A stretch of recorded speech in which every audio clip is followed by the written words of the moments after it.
Halo, Assalamualaikum warahmatullahi wabarakatuh. Ketemu lagi ya teman-teman, masih di praktikum statistik multivariat menggunakan stata. Oke, di pelajaran kali ini kita akan membahas tentang analisis faktor eksploratori atau yang biasa disingkat dengan EVA ya teman-teman. Nah, jadi kita lanjut ya. Nah ini, apa sih analisis faktor? Jadi analisis faktor itu merupakan suatu teknik untuk meringkas atau mensummarize informasi yang ada dalam variabel atau atribut asli atau awalnya menjadi satu set dimensi yang baru atau faktor. Nah, jadi contohnya gini ya. Misal ada 10 atribut yang independen satu dengan yang lain. Nah, dengan analisis faktor mungkin bisa diringkas menjadi 3 kumpulan atribut baru. Jadi dari 10 atribut tadi dengan menggunakan analisis faktor nanti bisa menjadi hanya 3 faktor atau 3 set faktor yang baru ya teman-teman ya. Jadi seperti itu mekanisme untuk analisis faktor ini. Nah, kumpulan variabel yang baru tadi itu disebut dengan faktor. Nah, di mana faktor tersebut tetap mencerminkan atribut-atribut aslinya.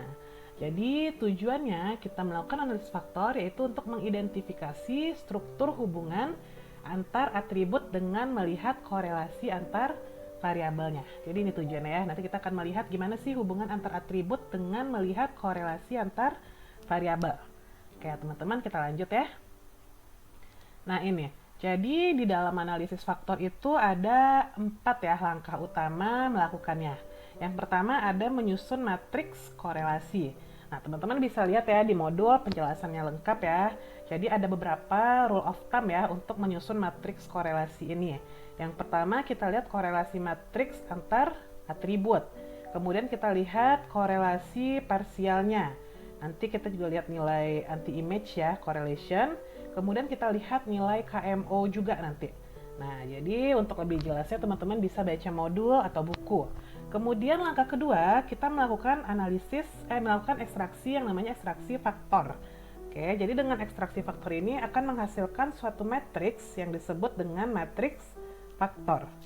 Oke, itu untuk langkah yang kedua. Kemudian langkah yang ketiga kita akan merotasi yang namanya faktor. Jadi setelah kita ekstraksi faktor, kemudian kita merotasi faktor. Nah, jadi merotasi faktor ini diperlukan jika metode ekstraksi faktor belum menghasilkan komponen faktor utama yang jelas. Mungkin masih belum tahu ya di mana keadaan atau keberadaan faktor-faktor tersebut. Jadi dilakukanlah yang namanya rotasi faktor. Nah, rotasi faktor ini nanti ada lagi ya banyak jenisnya, ada Varimax, ada Quartimax, ada Equamax method ya. Jadi itu untuk merotasi faktor. Kemudian yang terakhir kita akan menginterpretasikan faktor, teman-teman. Nah, dengan menginterpretasikan faktor ini, kita akan mendapatkan penamaan faktor yang dapat dilakukan dengan mengetahui atribut-atribut yang membentuknya. Jadi nanti kita akan membuat penamaan faktor yang bersifat judgement yang subjektif sehingga nama faktor akan berbeda bagi setiap orang. Jadi nanti mungkin pas di interpretasi faktor ini antara ibu, teman-teman, atau yang lainnya akan beda menamakan faktor tersebut. Tergantung kita membacanya ya. Jadi nanti nggak akan ada yang mana yang benar, yang salah, itu nanti tergantung sama gimana kita membaca faktor tersebut. Oke teman-teman, jadi itu langkah-langkah utama untuk melakukan analisis faktor. Nah sekarang kita langsung yuk buka ya stata 12-nya. Teman-teman udah buka stata? Oke, ini stata, langsung aja Ctrl O. Kita bekerja dengan file yang namanya eva1 teman-teman. Jadi kita mau lihat nih data editornya gimana. Nah jadi kasus kali ini direktur sebuah rumah sakit swasta ingin mengetahui apakah yang melatar belakangi para pasien berobat ke rumah sakitnya. Jadi di sini sampelnya ada berapa orang? Oke, ada 100 ya. Nah, direktur ini mau mengetahui apa sih faktor yang melatar belakangi para pasien itu berobat ke rumah sakit.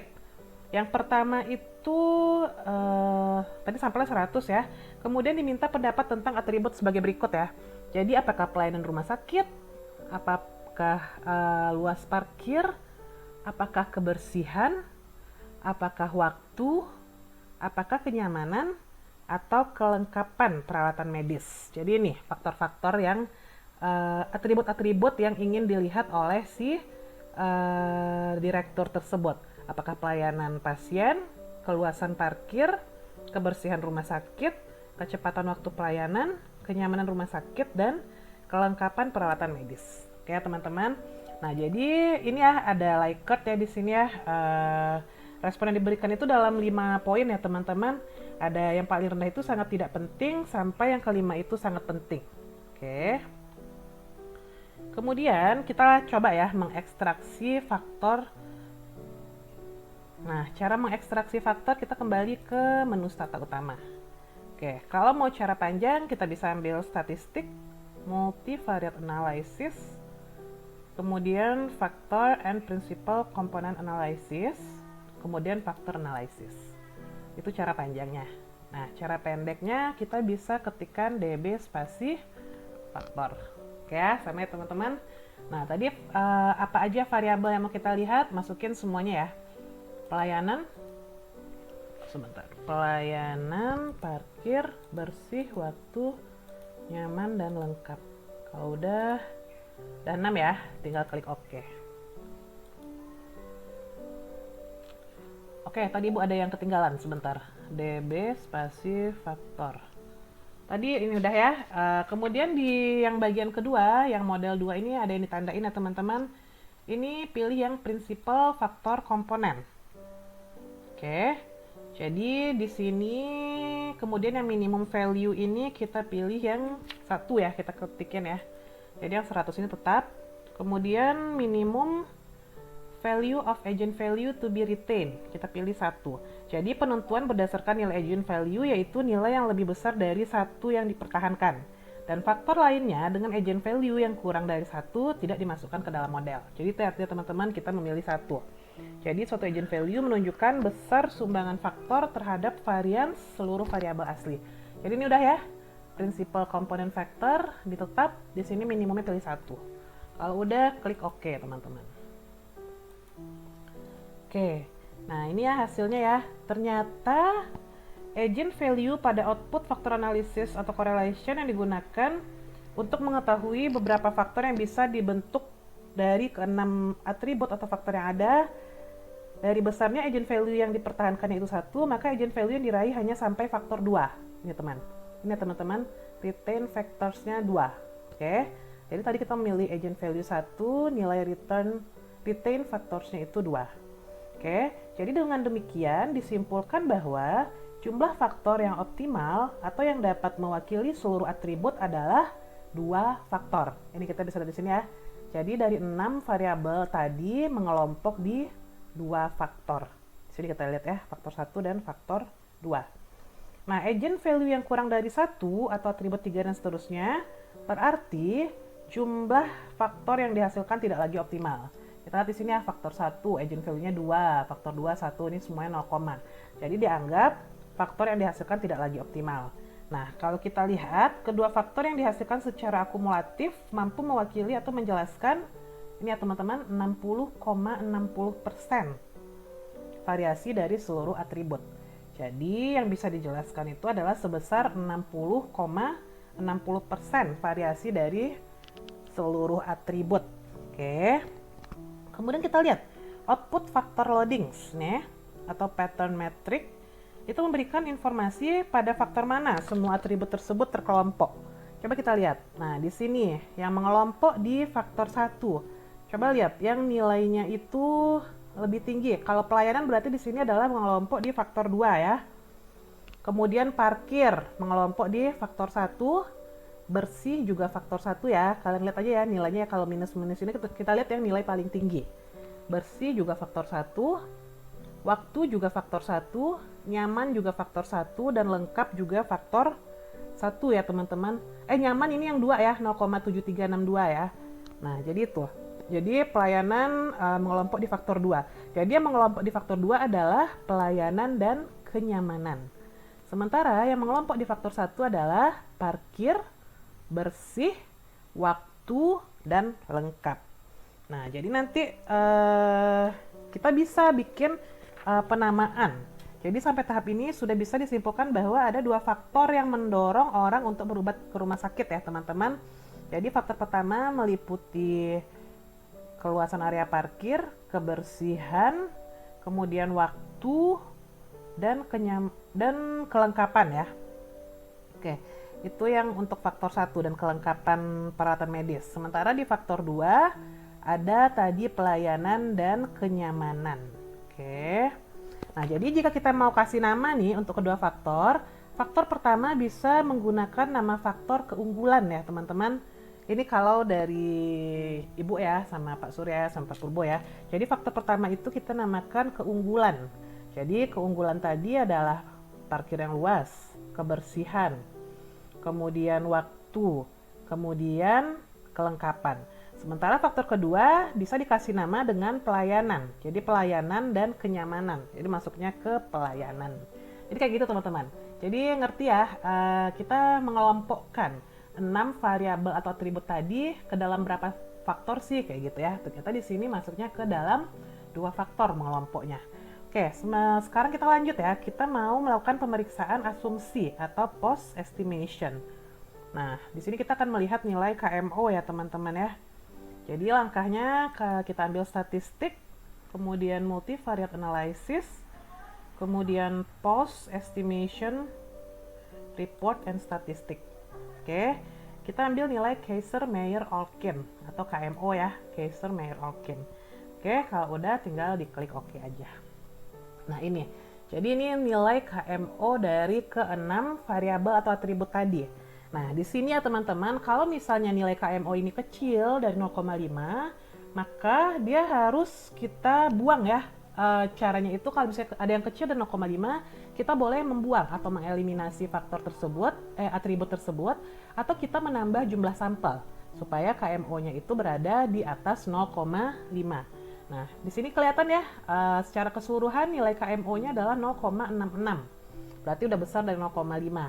Kemudian di pelayanan juga udah besar dari 0,5, di parkir, di bersih, waktu, nyaman, lengkap. Berarti semua asumsi untuk KMO ini sudah terpenuhi ya. Jadi ini untuk melihat kecukupan sampel ya, nilai KMO ini sudah terpenuhi.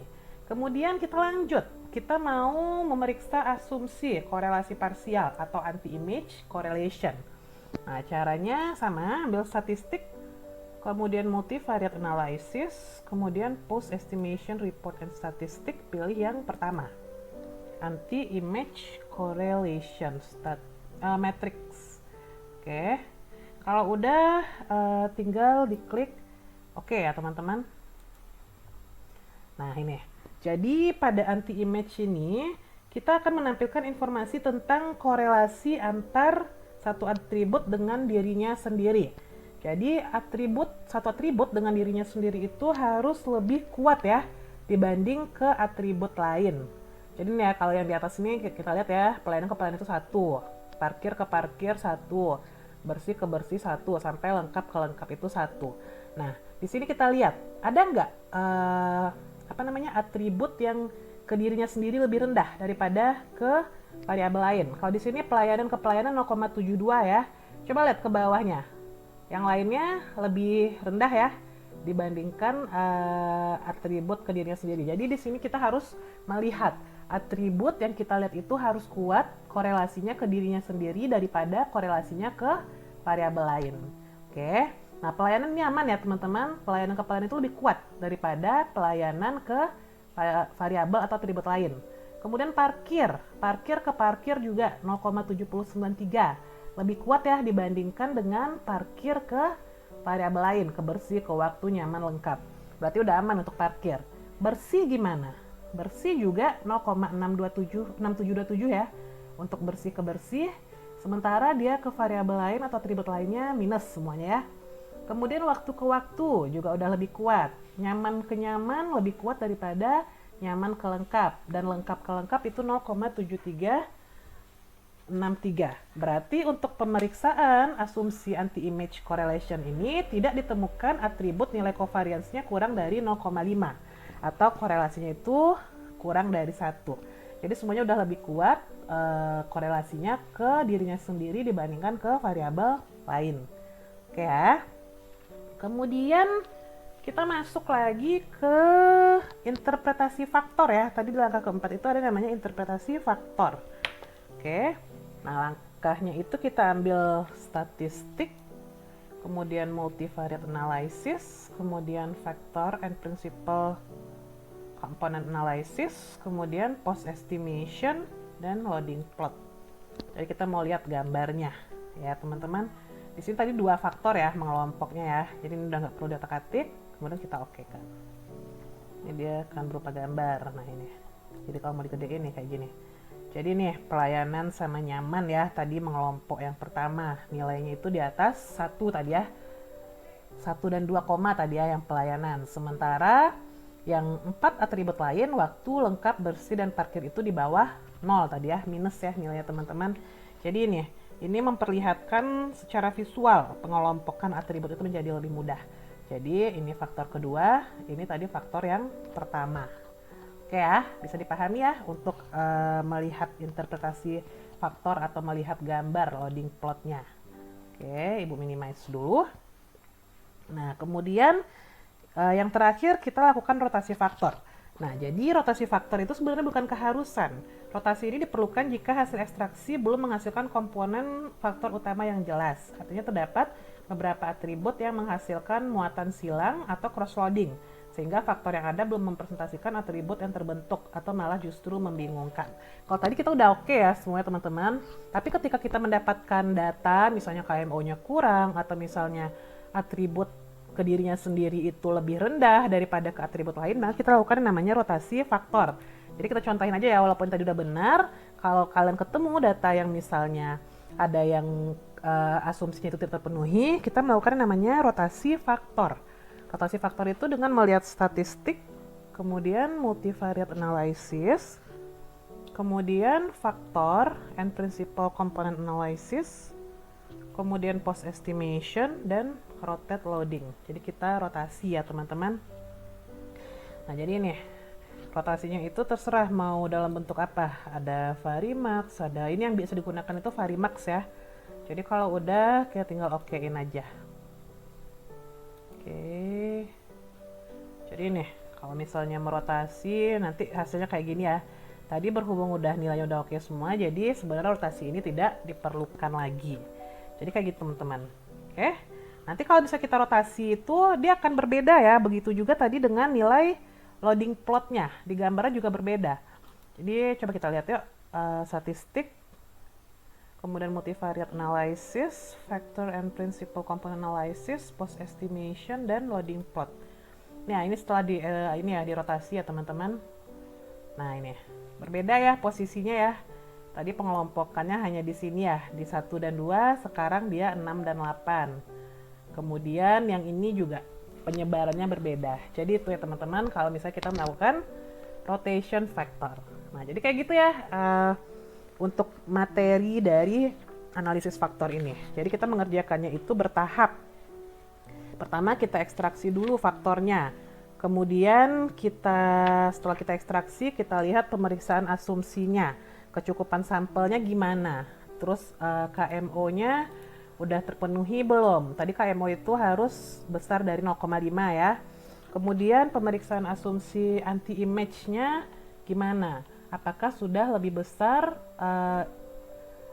korelasi si atribut ke diri sendiri dibanding ke yang lain? Kalau belum, nah makanya kita melakukan yang namanya rotasi faktor. Oke teman-teman, jadi segitu ya teman-teman pelajaran kita kali ini. Oke. Nah, sekian pelajaran kita hari ini. Nanti untuk diskusi dan mencoba mengerjakan contoh-contoh soal yang lain yang terkait dengan analisis faktor ini kita lanjut di kelas ya teman-teman di Google Meet. Oke, jika ada kesalahan mohon maaf ya teman-teman. Kita akhiri kuliah kita kali ini. Sampai jumpa di pertemuan selanjutnya. Wabillahi taufiq wal hidayah. Wassalamualaikum warahmatullahi wabarakatuh.